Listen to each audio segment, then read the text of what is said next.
Bismillahirrahmanirrahim. Assalamualaikum warahmatullahi wabarakatuh. Selamat sore semuanya. Ferry, Rizky. Gimana kabar kalian? Dani, bagaimana kabarmu? Sehat, Pak, sehat. Alhamdulillah. Ya, mari kita berdoa terlebih dahulu sebelum kita mulai perkuliahan di sore ini. Semoga apa yang kita lakukan sore ini berjalan lancar, tidak ada kendala teknis. Semoga apa yang kita pelajari ini benar-benar mendapatkan ilmu yang bermanfaat, yang berguna bagi kita nanti sebagai bekal setelah lulus kuliah supaya kita bisa hidup sukses. Mari kita berdoa menurut keyakinan masing-masing, berdoa mulai.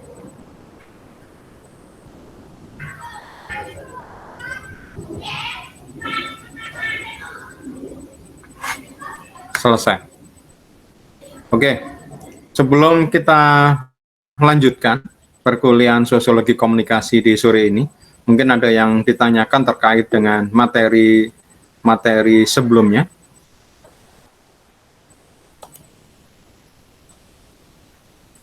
Aman, Pak, Ya, masih aman, Pak. Aman ya. Oke, Ferry silakan sambil jaga, gak apa-apa. Enak kan kuliah online sambil ngapa-ngapain. Ya, yang penting presensinya ya. Yang penting presensinya. Oke. Hari ini kita lanjutkan tentang budaya. Ya, di pertemuan terakhir kita sudah mempelajari tentang budaya. Kita lanjutkan tentang budaya. Terus kemudian nanti kita lanjutkan lagi dengan komunikasi nonverbal. Ya. Mungkin review sebentar, kita mundur sejenak. Ada yang mungkin masih ingat apa itu budaya? Martin, Mama nggak berkomunikasi dengan kamu, Tin. Ayo, suaramu, Tin. Iya, Pak. Iya, Pak. Gimana kabarmu? Baik, Pak. Martin ini. Anaknya Iya. tinggi, tapi pendiam. Iya. Apa, Tin? Budaya itu, Tin? Suatu kebiasaan yang turun-temurun. Salah satunya adalah kebiasaan. Tapi pengertian budaya sendiri itu apa? Kemarin kayaknya sudah saya jelaskan. Apa sih sebenarnya budaya itu? Singkatan dari apa? Itu kan bahasa Indonesia kan. Kalau bahasa Inggrisnya kan culture ya, kalau nggak salah. Ya, budaya itu singkatan dari apa sih sebenarnya? Pikiran dan Martin? kekuatan. Nah, itu. Kekuatan, betul sekali ya. Jadi budaya itu adalah istilah bahasa Indonesia, katanya merupakan singkatan dari budi dan daya. Budi ini adalah pikiran, perasaan ya, sesuatu yang tidak terlihat, dan daya ini kekuatan, karya ya. Maka budaya itu adalah apa-apa yang dihasilkan manusia, itu namanya budaya. Bisa tidak terlihat dan bisa terlihat ya. Bisa yang tak terlihat itu seperti norma, aturan, etika, hukum, itu kan nggak terlihat ya. Sedangkan yang dibuat oleh manusia yang terlihat ya banyak sekali ya. Apa yang kalian lihat sekarang ini misalnya HP itu buatan manusia. Kelihatan ya. Di sekeliling kalian coba kalian tolak-tolakan semuanya pasti buatan manusia ya. Itu namanya budaya ya. Kemarin sudah saya berikan sedikit contoh, maka sekarang kita lanjutkan ya.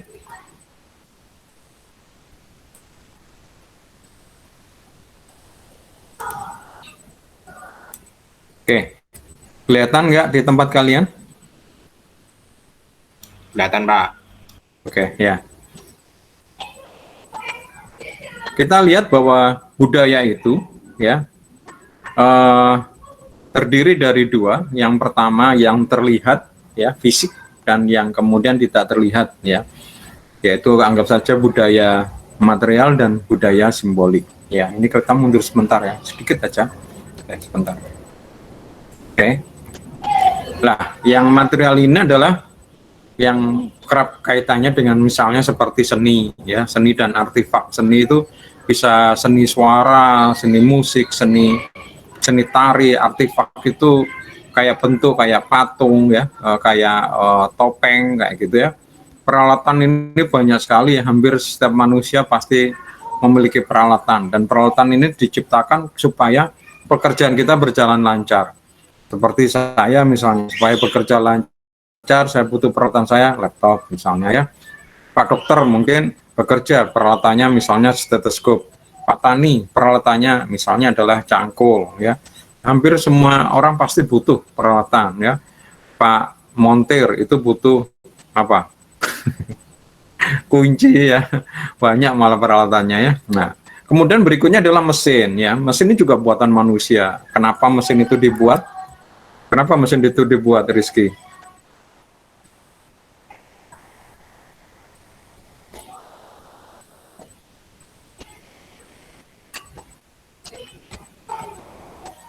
Jangan lupa Rizky tolong diingatkan teman-temannya baik chatting maupun di WA untuk presensi mumpung masih di dalam masa toleransi.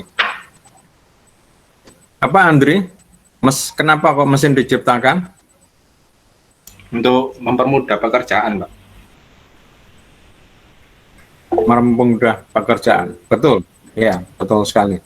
Ya, jadi mesin diciptakan manusia supaya membantu manusia ya, meringankan, membuat manusia lebih nyaman, lebih enak, lebih mudah, lebih gampang. Pokoknya adalah membantu manusia ya. Contoh misalnya zaman dulu kita mau ke kampus misalnya naik jalan kaki ya, jalan kaki. Bayangkan saya di sepanjang jalan kaki ke Undika. Tiba di sana sudah nggak ngajar ya. Kemudian manusia berpikir ya, pertama mungkin bukan membuat alat ya, mungkin adalah menaklukkan alam ya. Ada binatang ini, coba ini kita taklukkan. Ada kuda, ada keledai, ada sapi, kita naikin ya. Nggak terlalu capek lah. Tapi kan masih ngerepotin ya, nggak cepat lagi. Akhirnya diciptakan alat, misalnya sepeda angin ya, sepeda pancal istilahnya kita di Jawa.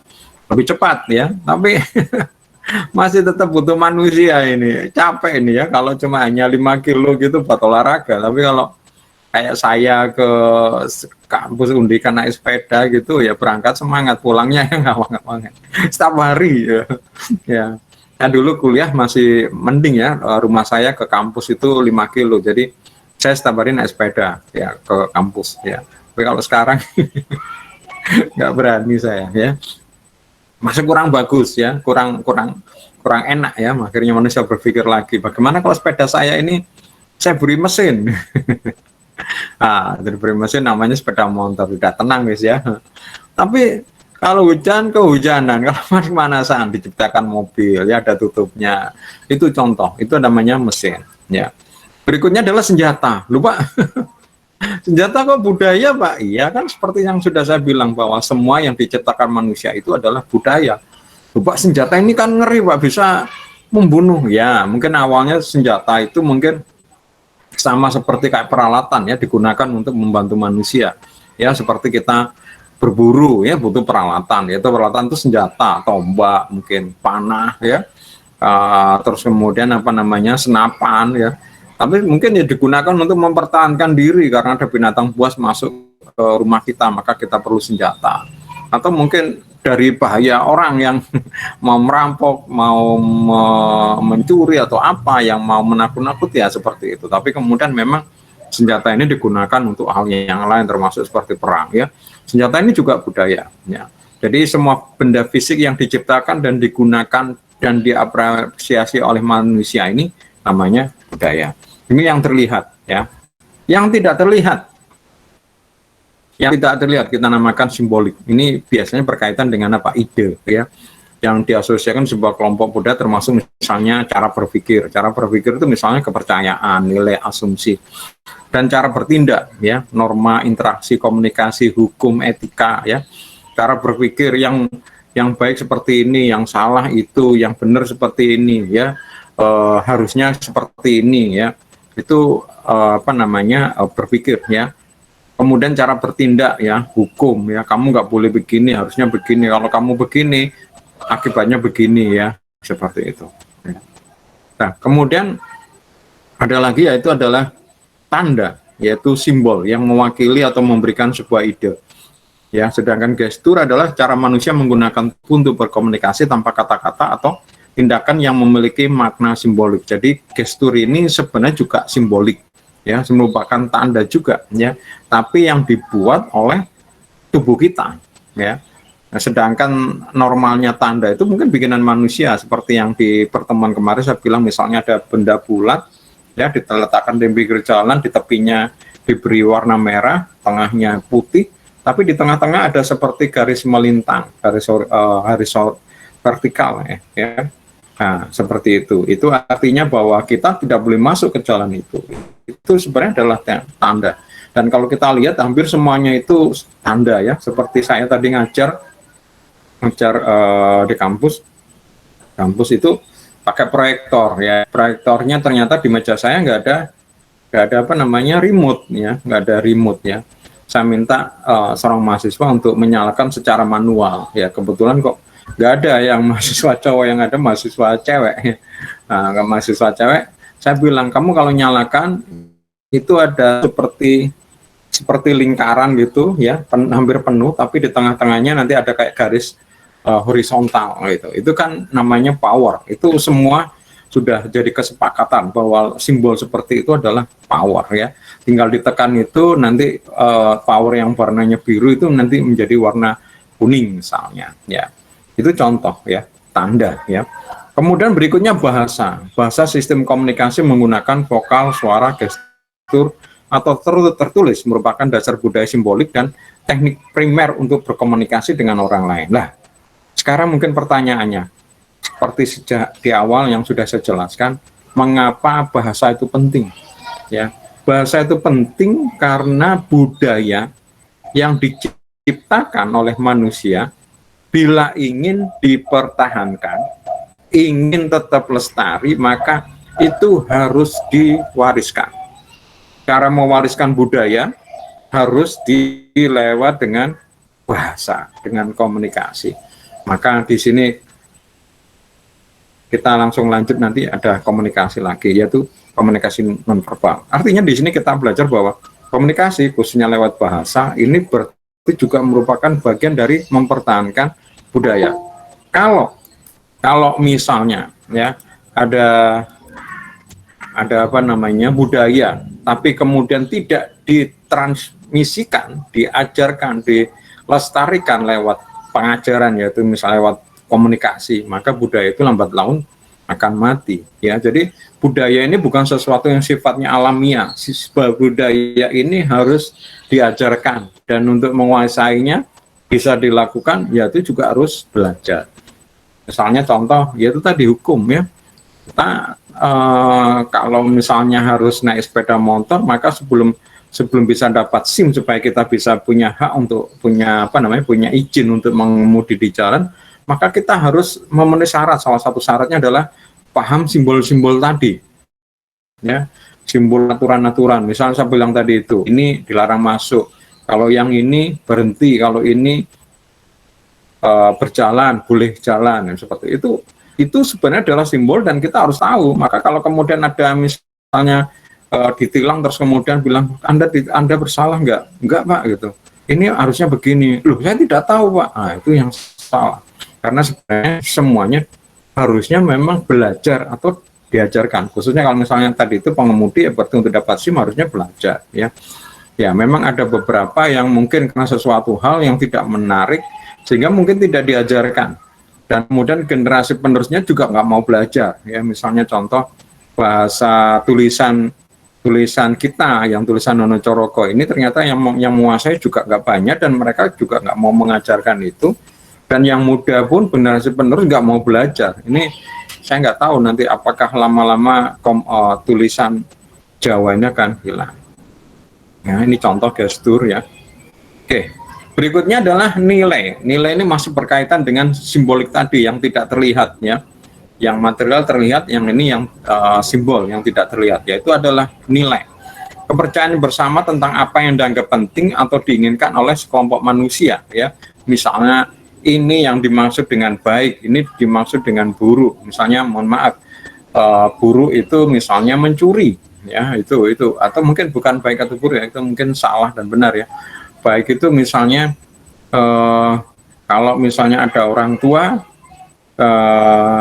kita misalnya lewat di depannya itu mungkin harus membungkukkan, ya itu baik gitu. Kalau lewat aja gitu, kelonong boy, selandang boy itu buruk ya.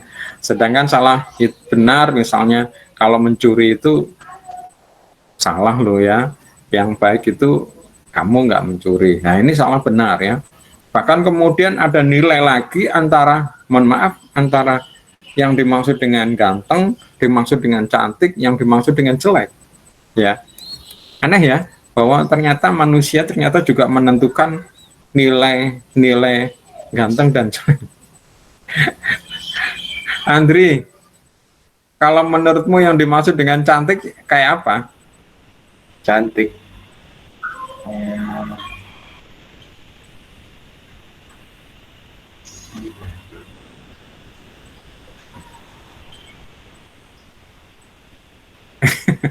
Nggak tahu, Pak. Ngapain mata melihat ke atas kau bingung kan? Kamu kan pasti tahu. Oh ini cantik pak. Oh ini nggak cantik pak. Oh, pasti tahu kan gitu. Nah, ini kan karena menurutku Kalau cantik nggak ada itu seperti orangnya, apa? Nggak bisa jawab, Pak. Kalau nggak ada objeknya ya nggak bisa bilang cantik, jeleknya gitu, Pak.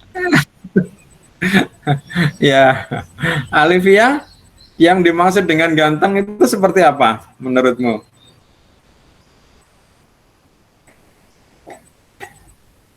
Yang ganteng. Hmm, Ini menurutku berarti tipeku gitu, tak Pak? ya, nilai yang dimaksud nilai ganteng itu seperti apa sih sebenarnya? Ya, bisa menurutmu, tapi mungkin bukan. Saya tidak bertanya tentang apa tipemu, tapi ganteng menurutmu itu seperti apa dalam pandanganmu? Gimana ya, Pak?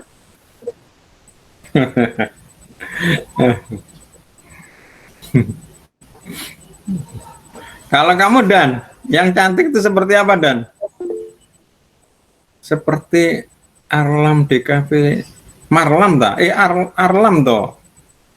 Arlam ya, tahu aku Arlam. Seperti Arlam DKV 15 betul ya, aku tahu ini. Ha. Ini menurutmu ya Ki ya, yang ganteng itu seperti itu? Oh ya. Pacarnya Via, Pak. Maksudnya. Oh gitu, tapi kan menurutmu yang dimaksud ganteng itu seperti kayak Arlam. Itu pacarnya Via, Pak. Walah. Ya, kenapa saya masukkan juga bahwa nilai seperti ganteng, cantik, jelek itu termasuk budaya, karena ternyata budaya itu juga menentukan nilai-nilai seperti itu. Ya, saya dulu pernah terima kiriman ya. Jadi para desainer seluruh dunia ya diberi gambar cewek ya. Jadi cewek difoto, dikirim ya ke desainer seluruh dunia ya di berbagai negara. Terus kemudian mereka diminta untuk boleh ngedit tadi itu cewek tadi itu menurut mereka, menurut budaya mereka cantik itu seperti apa. Ya, sayang saya cari nggak ketemu. Ya, jadi ternyata dengan foto yang sama tadi itu ya, itu tiap-tiap budaya itu ternyata di apa ya, dia dan itu cantiknya itu sesuai ya. Contoh orang di Amerika sana yang dimaksud cantik rambutnya itu pirang ya. Tapi di Eropa kalau nggak salah rambutnya itu brunet ya, antara coklat dan merah seperti itu. Di negara lain itu ada yang kurus, tapi ada di negara lain itu gemuk, ada yang lain itu apa montok ya kayak gitu ya. Di budaya-budaya tertentu malah yang namanya cantik ini malah aneh. Ini contoh misalnya di negara Myanmar ya atau Burma ya kalau nggak salah, cewek yang dimaksud cewek cantik itu yang lehernya panjang ya.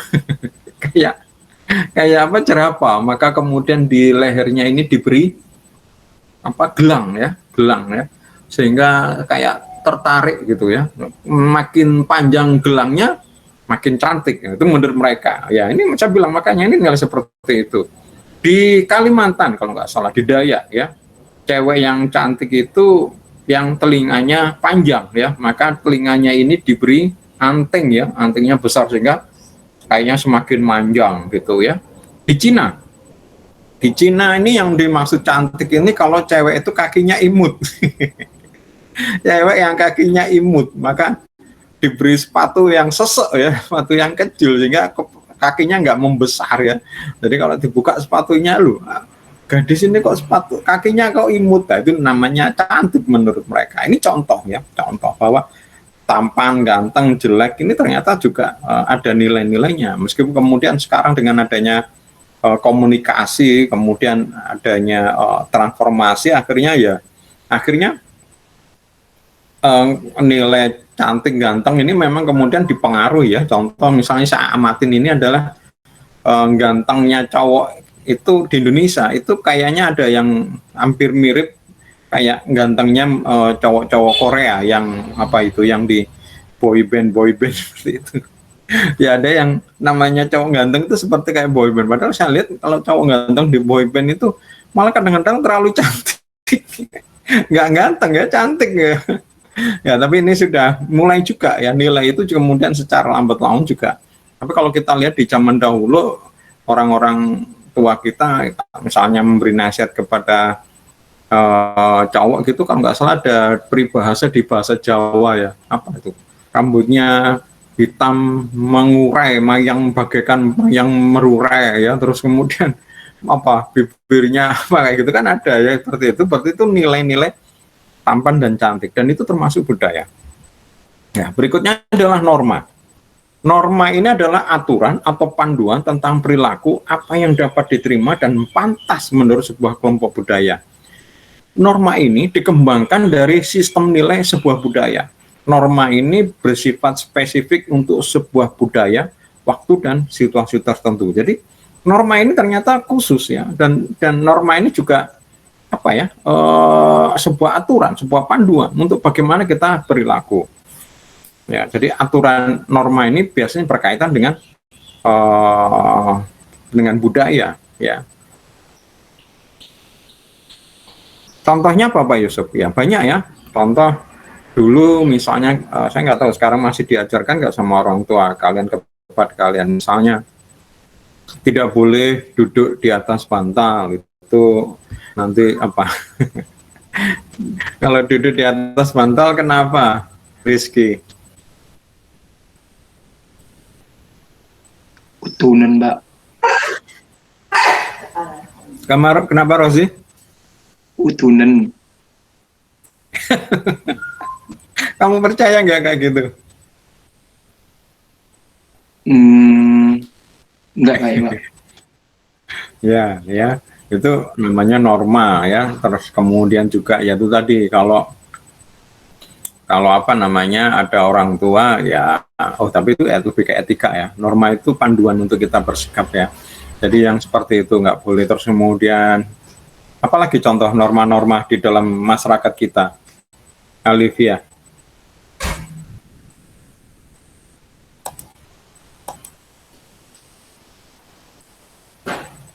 Nggak boleh makan di depan pintu, Pak. Kenapa? Takut diminta tetangga yang lewat.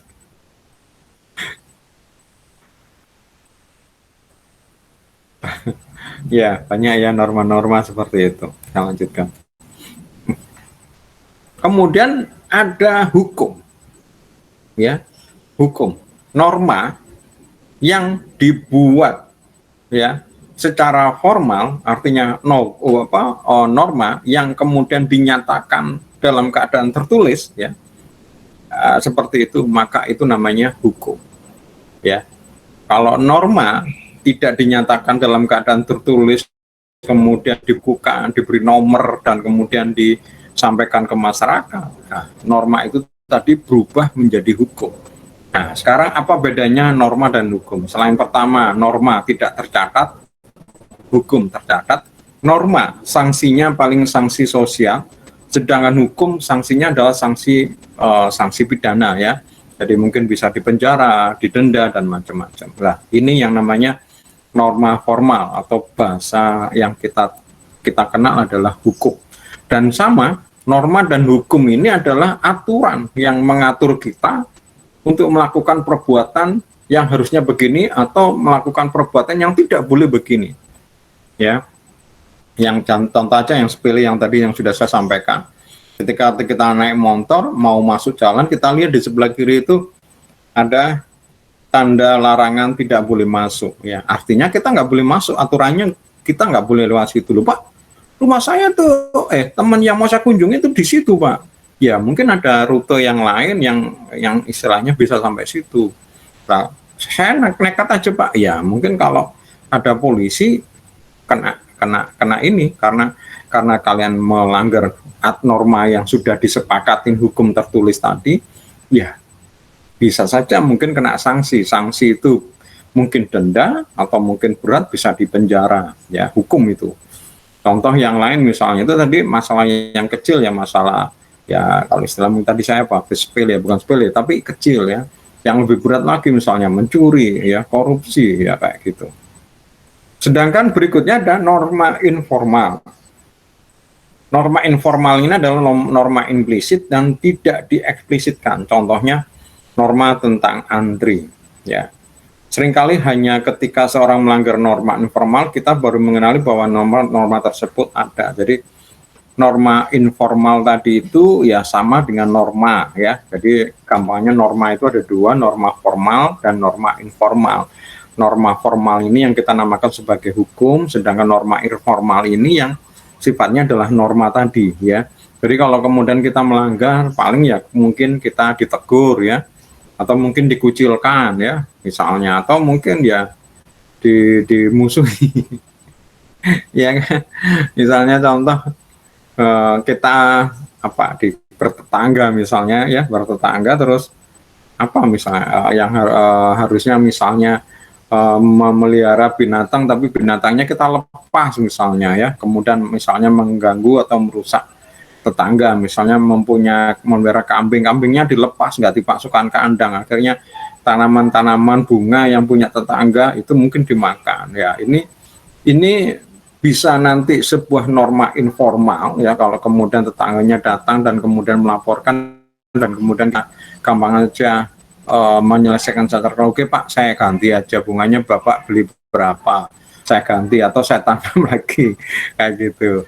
Atau ini aja deh Pak, kambingnya Bapak miliki aja deh, terserah mau disembelih, mau dijadikan sate, mau jadikan gulai, pokoknya akhirnya semua. Tapi kalau misalnya tetangganya tidak berkenan dengan itu dan mungkin melaporkan ke polisi juga bisa kena, itu menjadi norma formal ya. Ini kadang-kadang memang sesuatu yang sifatnya kadang-kadang informal menjadi formal, karena kadang-kadang norma itu ada yang kemudian dibuat menjadi hukum ya, sesuatu yang sebenarnya norma awalnya kemudian dijadikan hukum ya.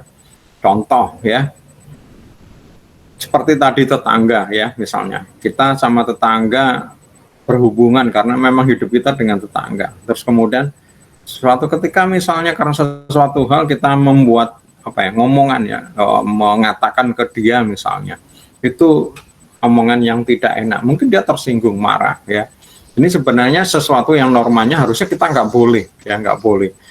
Dan normanya yang di sana itu mungkin sebagai tetangga mungkin ya harus memahami, mungkin tetangga ini memang suka gitu ya sudah.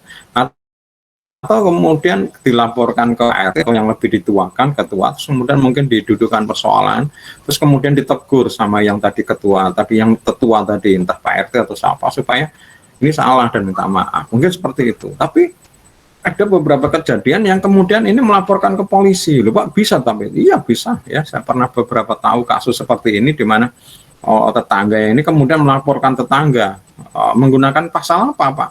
Bisa menggunakan pasal perbuatan tidak menyenangkan, mencemarkan nama baik, kayak gitu. Itu juga kena ya.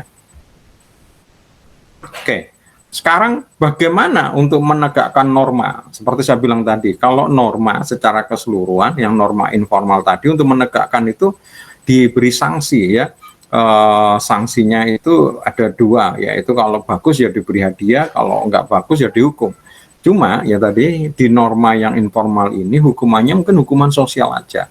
Beda dengan hukum ya. Hukum itu punishment-nya itu hukuman fisik ya, hukuman penjara, hukuman denda. Lah, norma ini bisa tegak karena memang ada kontrol sosial. Artinya di sini ada mekanisme formal dan informal yang digunakan untuk menambah konformitas norma dan nilai, dan demikian menambah kohesi sosial. Jadi kontrol sosial ini yang menjaga supaya norma sosial ini tegak ya. Kalau enggak ya mungkin akibatnya ya kacau ya. Misalnya contoh ada mangga, misalnya ada mangga di punyanya tetangga ya, mangganya menjuntai ke bawah, kita paling loncat gitu sudah kena ya. Ini mau kita ambil atau kita biarkan. Nah ini ada kontrolnya sebenarnya. Kalau mengambil tanpa izin ya namanya mencuri. Kalau mencuri ya, kalau mungkin masih norma informal ya mungkin ditegur. Tapi kalau kemudian menjadi hukum bisa kemudian dipenjara.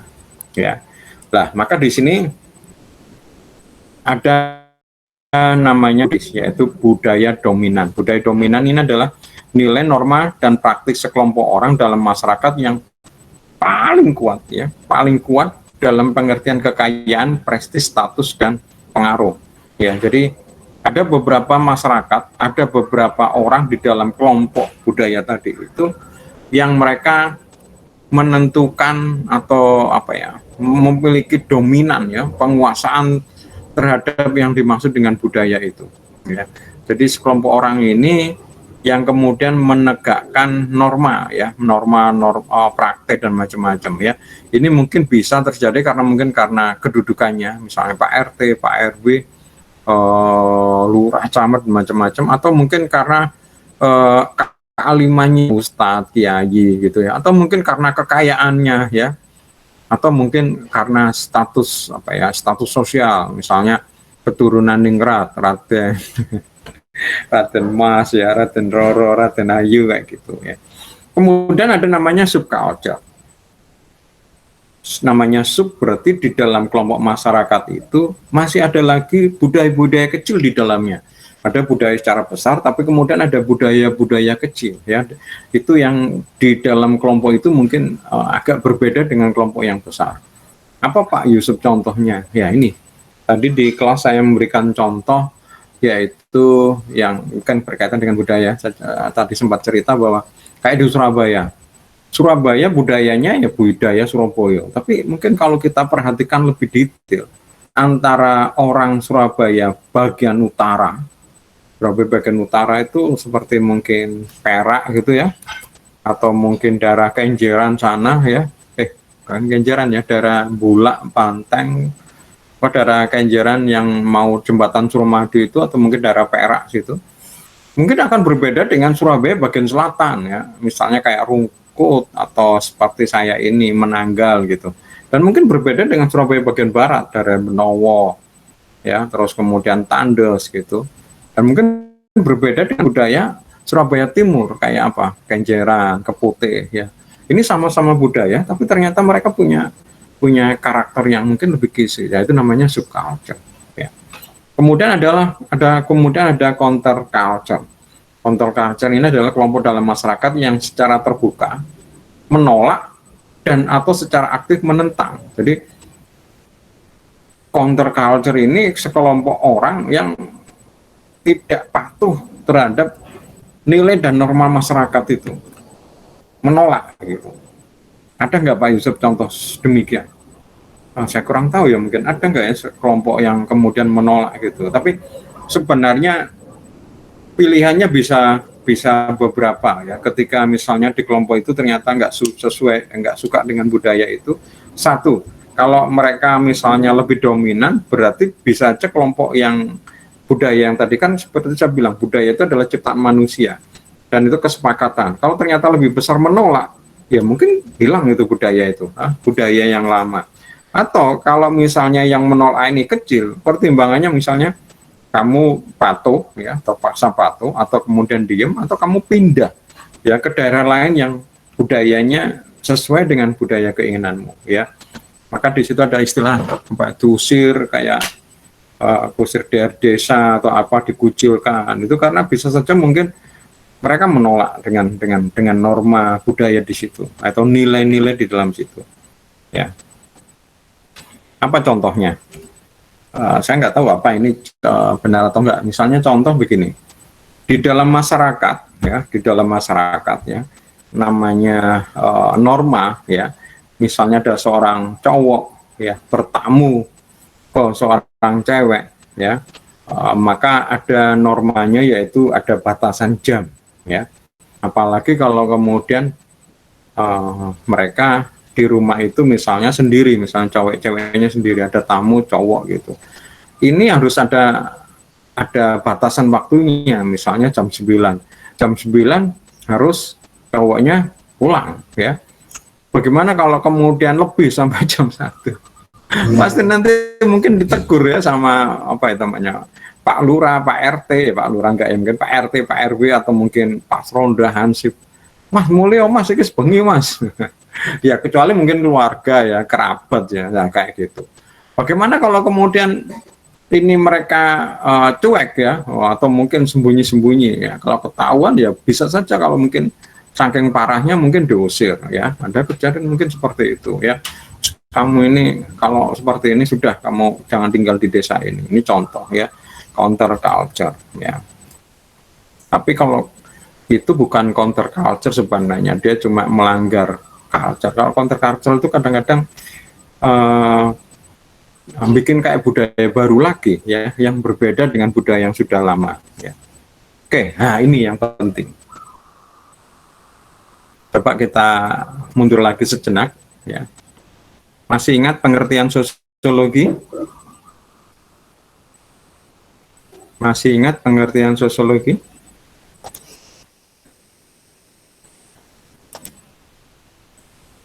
Siapa yang perlu ditanyain? Siapa yang perlu ditanyain ini? Aku agak layoutnya yang baru ini.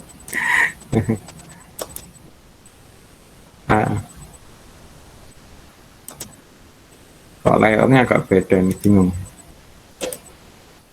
Nggak bisa melihat semua peserta ini. Ada yang masih ingat pengertian sosiologi? Halo?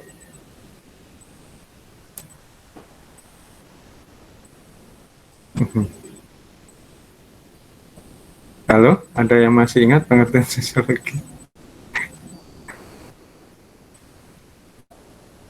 Salah satu pengertian sosiologi ya, dari siapa namanya, Slow Sumarjan, adalah ilmu yang mempelajari tentang struktur, fungsi, dan perubahan. Nah, ya, kita masuk di perubahan ya, fungsi ya. Perubahan sosial ini terjadi karena ya tadi itu ya, banyak hal. Nah, salah satunya adalah perubahan budaya. Perubahan budaya biasanya berubah secara pelan-pelan ya, secara gradual, tidak langsung berubah ganti gitu ya, tidak secara cepat dan dramatis, tapi berubahnya pelan-pelan ya.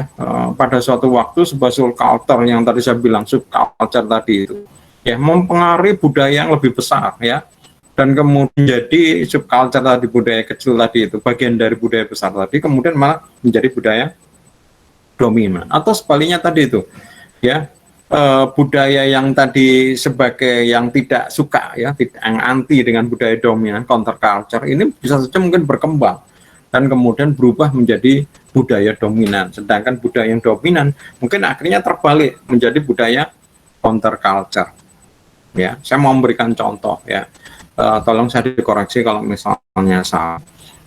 Dulu kalau nggak salah di Surabaya itu masih banyak orang punya kebiasaan itu dengan apa ya, kalau sore gitu beberapa orang itu beli bunga, terus bunganya dimasukkan kayak di dalam toples, diberi air gitu, terus nggak tahu diletakkan di pojok rumah atau apa. Kemudian kalau pagi bunga tadi itu disiram di jalan ya, itu saya lihat hampir banyak seperti itu, meskipun nggak semua tapi banyak ya. Dan kemudian contoh di hari-hari tertentu, misalnya hari Jumat, mereka membuang bunga ya, bunga gitu ya, bunganya macam-macam. Di dalamnya ada uang receh ya. Di perempatan jalan yang ramai ya, di tempat persimpangan di mana di situ banyak orang ya, misalnya pertigaan, perempatan dibuang di situ. Maka kadang kala kalau misalnya pagi hari kita mau berangkat sekolah, berangkat kampus atau berangkat kerja, lewatin jalan itu kadang-kadang kita heran. Di situ kok ada seperti sampah, tapi sampahnya itu adalah bunga ya, dan bahkan ada uang logamnya ya, uang logam. Dulu ya mungkin 100, 1000 kayak gitu ya, pokoknya uang logam ya. Tapi sekarang sudah mulai berkurang ya, lambat laun berkurang. Saya melihat sudah jarang orang seperti itu ya, sudah jarang yang melakukan itu ya. Tapi 2-3 tahun ini, setahun terakhir khususnya ini saya lihat mulai marak lagi ya. Kenapa Pak Yusuf ya? Contoh saya setiap hari itu berangkat dari rumah menuju ke kampus itu lewat Bundaran Dolok ya. Kalian tahu kan Bundaran Dolok ya? Saya mutar untuk masuk ke Jemur ya. Di dekat perlintasan kereta itu ya. Itu seringkali saya lihat ke bawah ya. Itu ada di aspal itu yang hitam itu ada kayak tertanam ya, kayak logam-logam bentuknya bulat ya. Bentuknya bulat ya.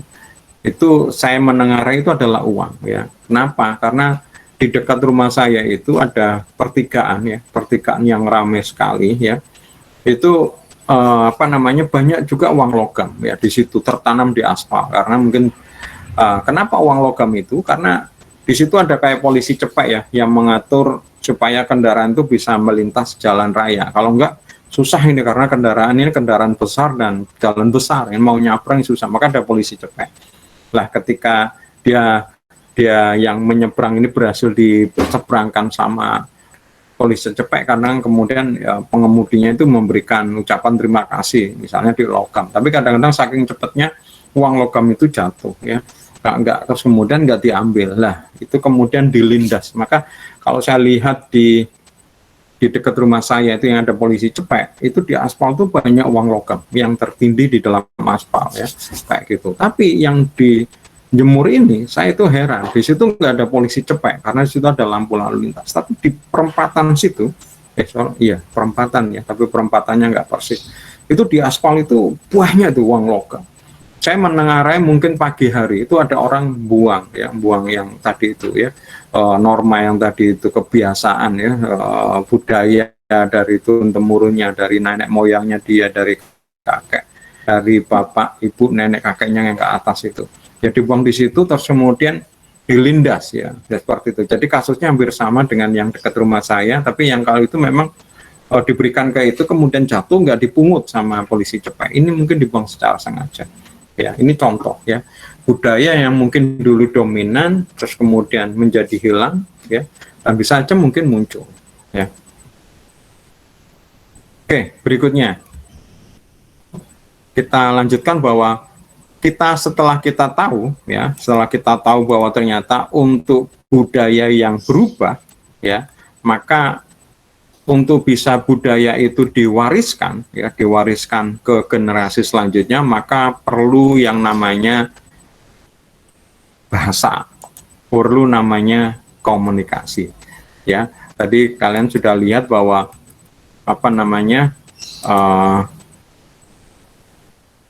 untuk bisa budayanya langgeng, maka harusnya generasi yang tahu masalah budaya tadi itu menyampaikan dan kemudian generasi setelah itu harusnya belajar ya.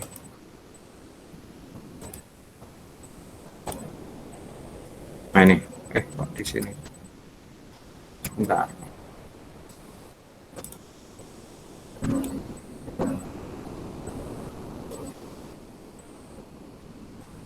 Udah kelihatan ya teman-teman? Kelihatan nggak? Kelihatan, Pak.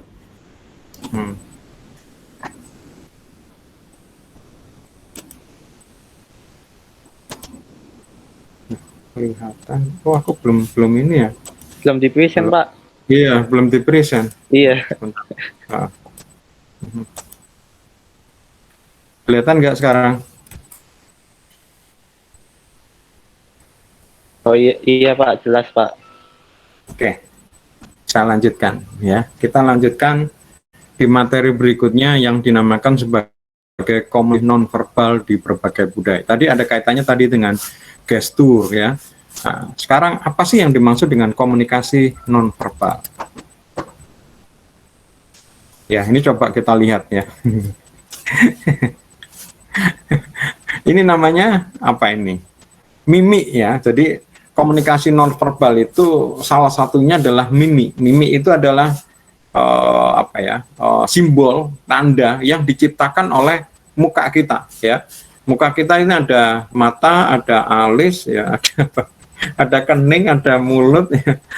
Ini ternyata dengan berbagai hal yang kita lakukan ini bisa seperti ini, bisa mencucu ya, bisa mungkin senyum ya, bisa apa, kesakitan, meringis dan macam-macam. Ini namanya mimik. Dan ini ternyata memiliki arti ya. Nah, di mana sih posisi komunikasi nonverbal ya? Kalau kita lihat komunikasi itu ada message ya, di mata kuliah proses komunikasi ada message dan kemudian juga ada relationship ya.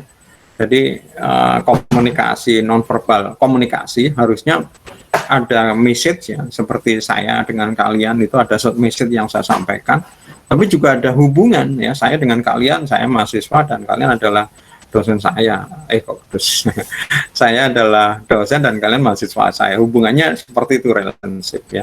Maka kalau kita lihat di sini konten itu bisa report relationship-nya, misalnya command ya, kemudian kontennya misalnya apa yang dikatakan, relationship-nya adalah bagaimana mengatakannya ya, kayak gitu ya.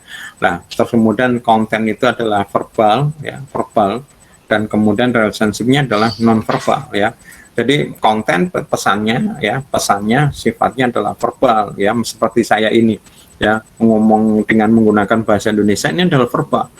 Tapi dengan ya, mungkin kalian tidak terlalu bisa memperhatikan saya karena mungkin komunikasinya adalah menggunakan komunikasi daring ini. Saya mungkin menggerakkan tangan, terus kemudian saya melakukan perubahan di mimik, ini namanya nonverbal ya. Ya, atau mungkin kalau kalian perhatikan apa ya, para pembicara ngomong itu kan kelihatan, atau mungkin ada tokoh seperti namanya Habibie itu kalau ngomong sambil tangannya bergerak-gerak ya, kayak gitu. Nah, di sini kita lihat ya, apa saja sih bentuknya nonverbal ya. Nonverbal yang pertama bisa mungkin postur ya, postur itu bentuk tubuh ya. Kemudian bisa adalah penampilan ya, appearance ya. Bisa kemudian gerakan kepala ya, ini mengangguk-angguk berarti bisa apa, pengertiannya ya paham ya. Oh, dia kalau mengangguk-angguk ya setuju, paham ya, mengerti ya. Kalau dia geleng-geleng itu bisa artinya apa? Geleng-geleng kepala artinya apa? Kemal, kalau geleng-geleng kepala artinya apa, Kemal? Artinya tidak Pak, menolak Pak. Nah, menolak. Terus lagi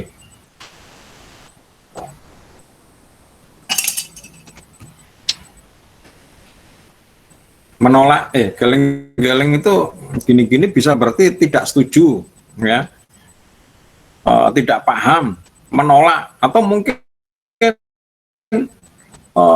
apa namanya, baginya terlalu luar biasa ya, menggeleng-gelengkan kepala, nggak percaya hal itu terjadi misalnya, itu contohnya. Kemudian ada gerakan tangan ya, seperti saya gini, gerakan tangan ya, gerakan tangan ini juga merupakan nonverbal komunikasi. Gerakan mata tadi saya lihat Andri tadi ya, ketika saya tanyakan, Andri menurutmu yang model yang menorma, menurutmu cantik apa? Saya lihat tadi Andri menggerakkan matanya ke atas itu ya. Nah, itu nanti kita akan belajar sebenarnya.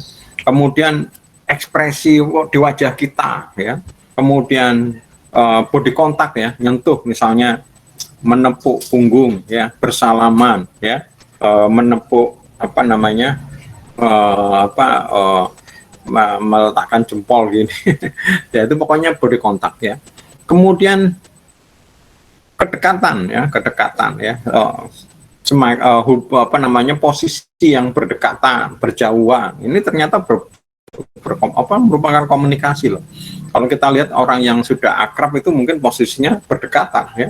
Ngomong bahkan mungkin hanya cuma beberapa senti, tapi yang orang yang baru berkenal itu mungkin jaga jarak ya. Nah, jaga jarak. Bahkan kalau kemudian dia maju, dia mundur. Ya. Kemudian suara ya, tekanan, volume ya, kecepatan ya, ada yang lambat, pelan. Nah, ini juga merupakan komunikasi ya. Kemudian gaya bicara ya, misalnya contoh ngomongnya cepat, kemudian ngomongnya tiba-tiba dipelankan, kemudian ditekankan. Nah itu ya, ini semuanya adalah jenis-jenis komunikasi nonverbal.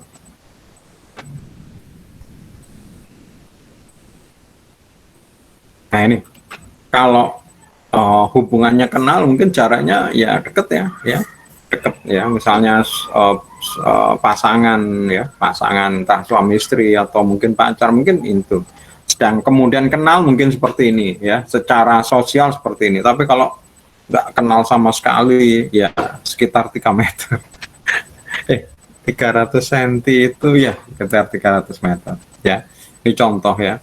Posisinya bisa seperti itu, mulai intim, personal, sosial, public space ya. Nah, ini yang menarik sebenarnya. Ini yang mungkin kita tahu ya. Makanya menurut saya tepat sekali kalau kampus memasukkan materi ini ke kalian.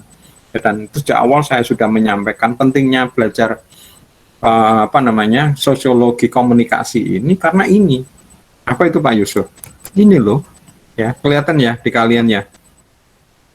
Andri, lihat nggak bagannya? Lihat, Pak. Seperti apa?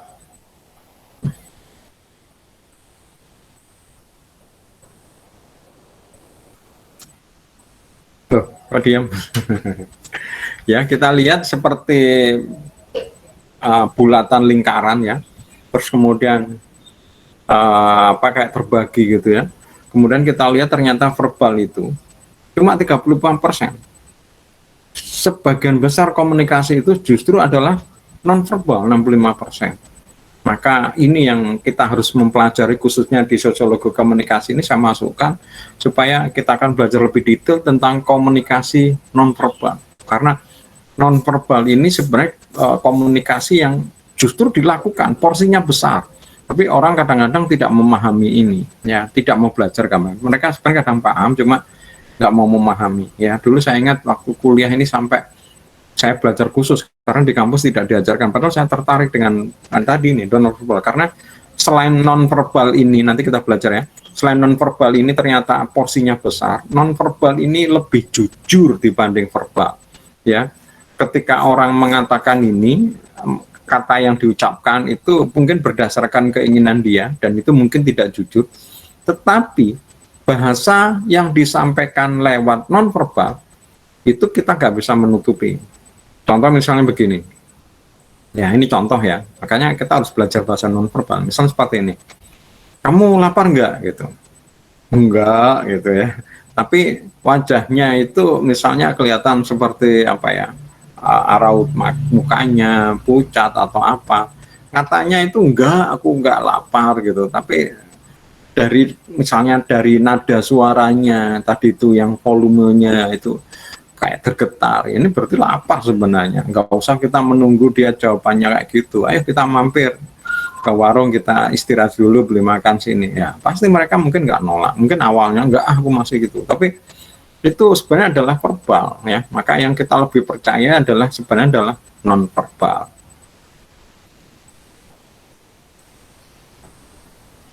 Nah, ini kalau kita lihat tadi itu ya, non-verbal itu facial expression, tone of voice, movement, appearance, eye contact, gesture, posture ya.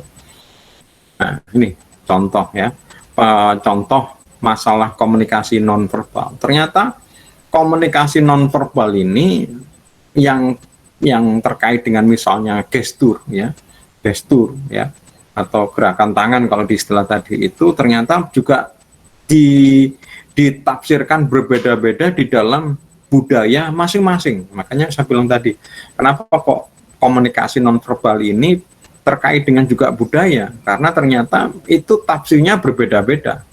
contoh seperti ini, ya, seperti ini, ya. Kalau di tempat kita gini tuh artinya mungkin pengertiannya apa? Oke ya, oke berarti ya paham, setuju gitu ya. Itu mungkin sama dengan orang Amerika, orang Inggris ya, oke ya. Sedangkan di Jepang gini artinya uang ya. Sedangkan di Rusia ini artinya gini bukan oke loh, artinya ini adalah nol ya. Di Brasil artinya insult. Apa insult teman-teman?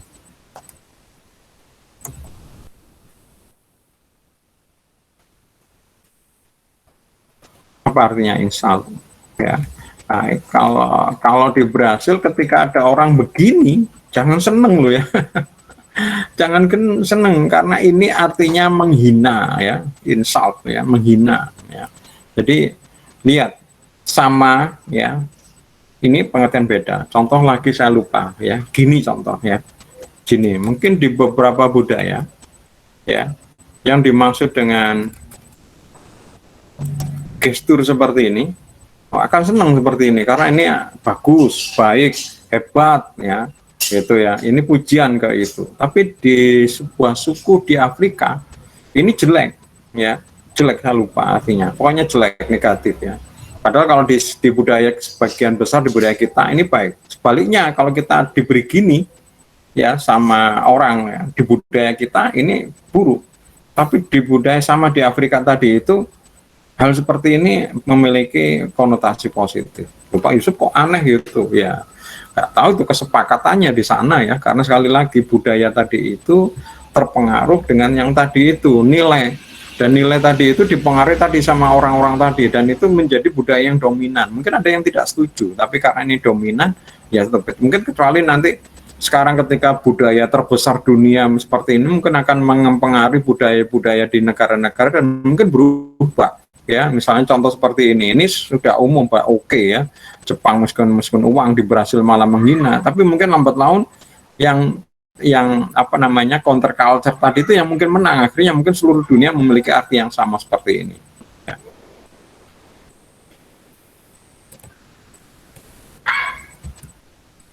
Nah, bagaimana dengan seperti ini ya, ini sama dengan yang tadi itu ya, tiap-tiap budaya juga akan berbeda dan ini memiliki arti yang berbeda-beda ya.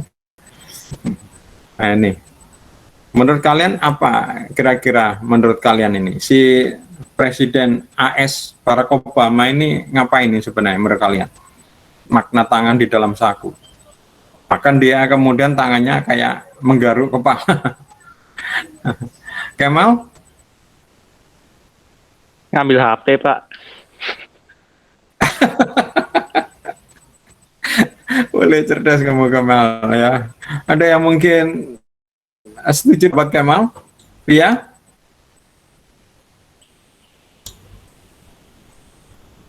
Tidak nyaman, Pak. Andre? Tidak nyaman. Tidak nyaman. Iya. Mungkin ada yang lagi yang mungkin mau setuju pendapatnya Kemal atau pendapatnya Andre atau mungkin punya pendapat sendiri? Rizky? Kebingungan, Kak. Mungkin karena dia bingung makanya dimasukin di dalam saku. Ya, jadi ada benarnya semua ya, tapi yang mengambil HP itu berarti bukan komunikasi, itu memang tindakan ya. Tapi kebingungan bisa saja ya, harus menjawab ketika mungkin ada pertanyaan dari wartawan, dia nggak bisa bingung jawabnya gimana yang pas, sehingga mungkin nggak ada sesuatu yang gatal di situ, digaruk, ini bingung ya. Atau tadi yang dikatakan Andri tadi itu tangannya dimasukkan di dalam saku, ini sebenarnya artinya itu dia lagi cemas ya, lebih cemas, lagi takut kayak gitu ya. Apalagi kemudian kita lihat menggaru-garu ini dia juga lagi apa ya, bingungan kayak apa. Jadi bingung, cemas, takut ya. Biasanya kalau orang yang apa namanya disuruh berbicara di depan publik ya, kalau presiden sih harusnya mungkin sudah pengalaman ya, tapi kalau belum itu pasti tangannya bergetar ya, saking apa gemetar ketakutan, gemetar grogi ya. Makanya kemudian orang-orang mengakalinya dengan memasukkan di saku ya, gak kelihatan tangannya bergetar. Kalau nggak dimasukkan satu, tangannya getar, orang tahu, wah dia grogi nih, ya dia takut, dia mungkin malu dan macam-macam. Ya, ini bahasa ini ya. Meskipun aku nggak takut, aku nggak malu, tapi tangannya bergetar misalnya. Ya.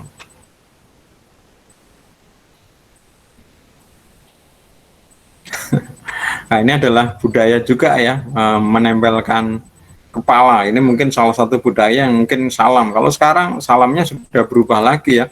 Kalau dulu salam ketemu orang salaman, sekarang nggak boleh. Sekarang apa sekarang? Saling menyikutkan ya, atau menempelkan tangan digenggam seperti ini ya, seperti itu. Ini sudah berubah juga ini ya. Tapi perubahan seperti ini mungkin hanya temporer karena situasi pandemi ya. Nah, ini contoh membungkuk ya. Membungkuk ya. Kalau di Jepang ya membungkuk itu ya berarti menghormati, memberi salam ya. Sedangkan di Amerika ini membungkuk ini maksudnya berarti minta maaf ya. Kalau bahasa Inggrisnya namanya take a bow ya. Take a bow ini kalau di negara barat di Amerika itu dilakukan kalau salah ya, salah dan atau malu gitu ya, take a bow. Tapi negatif lah kayaknya di Amerika itu. Nah, seperti ini kalau di Jepang hello-nya ya tadi itu salam membungkukkan, tapi kalau di negara lain ya kalau mau say hello ya tangannya dijulurkan ya. Nah ini dua orang yang berbeda budaya. Kontak mata ya, melihat mata langsung saat bicara ya. Budaya barat itu menasihati anak diharuskan kontak langsung ya, termasuk di beberapa budaya Indonesia, tapi mungkin di beberapa budaya seperti di budaya di Jawa ya, kalau misalnya orang tua lagi menasihati atau mungkin marah ya anak tidak melihat matanya ya, tapi menunduk ke bawah ya. Ini contoh ya. Oke, mungkin sampai di sini ya, kita akan lanjutkan di minggu depan. Tugas untuk kalian tugas untuk kalian ya, ini tidak apa selalu memang begini ya teman-teman. Saya coba tanyakan ke senior kalian, pasti di mata kuliah yang terkaitan materi komunikasi nonverbal tugasnya sama ya, tapi saya inginnya beda ya hasilnya ya, karena mungkin ada perkembangan. Yaitu apa, enaknya ini tugas kelompok apa tugas individu? Ketua kelas? Kelompok, Pak. Ya, oke. Tugas kelompok ya. Tugas kelompok yaitu adalah kalian cari film ya, cari film ya. Untuk film-filmnya nanti saya tentukan ya, lihat aja nanti di ya. Misalnya kelompok ini film Jepang, kelompok ini film India, kelompok ini film Korea, ini film Indonesia, misalnya seperti itu, yang menceritakan adanya apa namanya, atau menceritakan di situ komunikasi nonverbal ya, di situ ceritakan ya. Saya mungkin beberapa contoh, misalnya untuk yang film barat komunikasi nonverbal itu adalah film horor misalnya ya, film horor yang sekarang ada itu The Quiet Place ya, The Quiet Place ya, sekarang ada sequelnya. The Quiet Place ini mereka di dalam film ini kita lihat mereka melakukan komunikasi dengan komunikasi simbol ya, menggunakan kayak orang bisu gitu lah, ngomongnya dengan bisu. Mereka nggak bisu, cuma di tempat itu nggak boleh ada suara, maka mereka berkomunikasi dengan menggunakan simbol. Ini contoh ya. Contoh lagi, saya berikan tambahan lagi aja ya, supaya penting nanti jangan menggunakan contoh ini ya. Misalnya film The Negotiator ya, Negosiator tadi. Makanya kok saya tertarik ketika Andri tadi menjawab kok matanya melihat ke atas. Itu di film itu diceritakan bahwa si negosiator itu tahu bahwa dia itu berbohong atau tidak. Ya, meskipun omongannya ini mengatakan seperti ini, tapi dia apa yang diperlihatkan tubuhnya berbeda dengan omongan. Misal gini, si negosiatornya tanya sama, kamu tahu nggak siapa yang membunuh ini? Tidak, gitu ya. Tidak ya. Terus si negosiatornya bilang, kamu bohong gitu. Nah, yang mendengar itu kan dia nggak ahli, kok kamu tahu bahwa dia bohong? Lihat aja matanya ketika dia ngomong. Loh, kenapa? Tadi ketika ngomong dia melihat matanya itu melihat ke atas ya, melihat ke atas, kanan atas, nanti matanya melihat kayak kanan ke atas.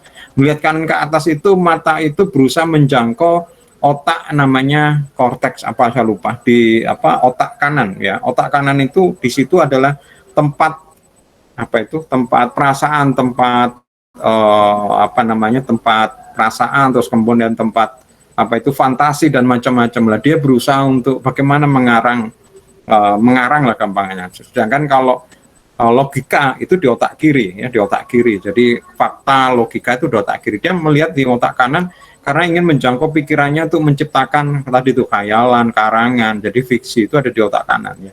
Nah itu contoh ya. Ketika ditanya lagi, kamu tahu nggak pembunuhan itu ya, si tadi bilang enggak gitu. Terus si yang melihat, tuh dia bohong loh gitu. Kenapa? Matanya enggak ada. Iya, tapi tetap bohong gitu katanya si negosiator. Kenapa? Lihat itu pantatnya seperti enggak tenang ya, bergerak-gerak. Ini berarti menunjukkan dia berbohong. Nah, kayak gitu ya. Ini komunikasi nonverbal. Makanya saya suruh kalian melihat film ya, karena di film diajarkan kayak gitu ya. Dan itu kita bisa melihat bahwa komunikasi nonverbal itu prakteknya seperti itu ya. Kalian cari film, tonton, kemudian kenapa kalian jelaskan kenapa film itu kok ada diangkat sebagai komunikasi, yang ada komunikasi nonverbalnya ya, tugas kelompok. Nanti saya jelaskan di My Brilliant ya, kayak gitu. Ada pertanyaan?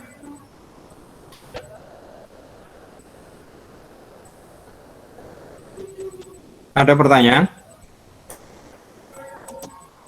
Ada? Nggak ada? Kalau nggak ada, kita akhirin pertemuan sore ini. Kita akan bertemu lagi Senin ya. Tapi tugas kalian enaknya dikumpulkan kapan ini? Maksudnya buat untuk Senin atau minggu depannya? Minggu depan, Pak. Minggu depannya aja, Pak. Minggu depan aja, Pak. Minggu depan itu berarti Senin besok, tanggal 7. Atau gimana? Atau tanggal 14 kita presentasikan? 14, Pak. Karena Soalnya kan hari banyak ini kan hari Kamis. Di Lombok banyak. Kenapa Rizky? Iya Rizky, gak jelas suaramu. tanggal 14 aja, Pak. Soalnya Oke, ya wes, oke. Jadi Senin depan kita kuliah, saya lanjutkan lagi nonverbalnya. Tapi kalian sudah mulai nyari-nyari film dan mungkin diskusikan, dan mungkin enak nanti kalau kalian sudah mencari, mungkin nanti kita cocokkan di waktu kuliah lagi, karena kita lanjutkan lagi komunikasi nonverbalnya. Saya harap itu nanti selesai di hari Senin besok, terus kemudian di Senin berikutnya kita akan membahas tentang film-film yang menjelaskan tentang komunikasi, atau bukan menjelaskan, di dalam situ ada unsur komunikasi nonverbalnya. Oke, ada pertanyaan lain? berarti dikumpulinnya tanggal 14 ya, Pak? Tanggal 11 ya, 11 Juni ya. Tanggal 14 itu kamu presentasikan. Tanggal 12 malam itu jam 12 Juni pukul 23.59 ya, kamu kumpulkan maksimal. Tanggal 14 dipresentasikan. Iya, Pak. Ada pertanyaan lain? Pak Yusuf, Nggak ada ya? Ya, Cornelis. Siapa yang tanya? Cornelis atau siapa? Cornelius, Pak. Oh ya, oke. Kenapa? Itu saya tadi nggak bisa present. Ya, Absennya. nanti setelah ini aja. Ya, setelah kelas nanti komunikasi via WA. Komunikasi via WA secara pribadi ya. Ya, Secara oke, wapri. Oke, yang lain mungkin? Secara yang lain? Ada pertanyaan? Kalau nggak ada, kita akhirin perkuliahan petang ini. Insya Allah kita ketemu lagi hari Senin ya. Kemudian masih hutang lagi saya satu lagi ya. Berarti minggu depan kita kuliah 2 kali ya, Senin dan Kamis. Oke. Kalau nggak ada, kita akhirin. Saya mohon maaf kalau mungkin ada kata dan tindakan yang tidak berkenan. Selamat sore. Assalamualaikum warahmatullahi wabarakatuh. Waalaikumsalam warahmatullahi wabarakatuh. Terima kasih, Pak. Salam, makasih, Pak. Iya. Makasih, Pak. Terima kasih, Pak.